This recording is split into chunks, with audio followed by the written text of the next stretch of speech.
Сәлем достар, мен Ақтау қаласы Сұлтан Бейбекжайын Айгүлек Айжере деген қызы мен боламын. Менің кішкентайымда тамағым көп ауырған кезде анам мен тамағымды тұзды сумен шайғызады.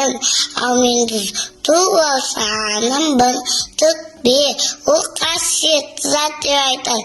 Ол менің ойымша тамаққа құлсаң ащы зат деп білемін.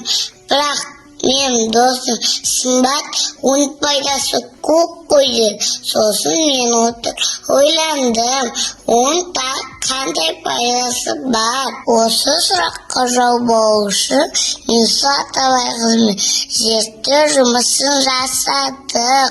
Тұз жылы суда тез ериді, ал салқын суда ерімейтінін білдім. Тұз қарға, қантқа ұқсайды. Балабақша азүйінде ме аспазшы апайға тоқаш дайындауға көмектестім. Барлық тағамдарға тұз қосылады екен, тіпті пісіңке де тұз қосылады екен. Тұздың үйде пайдасы көп. Ол киімдегі, терезедегі тақтарды кетіреді. Етті тұздау кезінде анама ет тұзда көмектестім. Етіміз дәмді болып шығатын болды. Атабайқыз біз ұйқыдан тұрған кезде тамағымызды тұзды сумен шайғызады. Тамағымыз ауырмау. Достарым, сана мен бүйкемді тұзды сумен шомылдырғанын көр. Ол өте пайдалы екен. Ол суға үлкендері шомылады. Анам шомылысын сыйлық ретінде әртүрлі түске бояйды.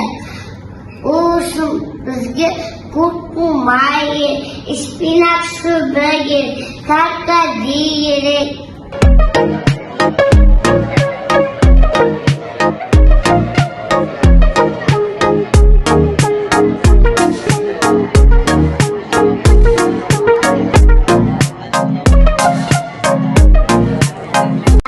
Дайын болған тұзымызды анамызға сыйлайық.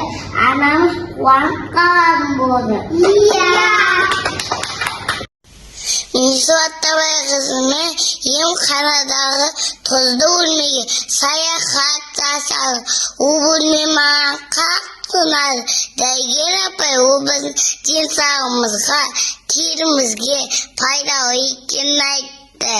Суретші Майра апай менімен түрі суреттер салды. Тұзды пайдасы көп екенін тағы да білдім. Тұз біздің өміріміздегі маңызды зат екенін ұмытпайық.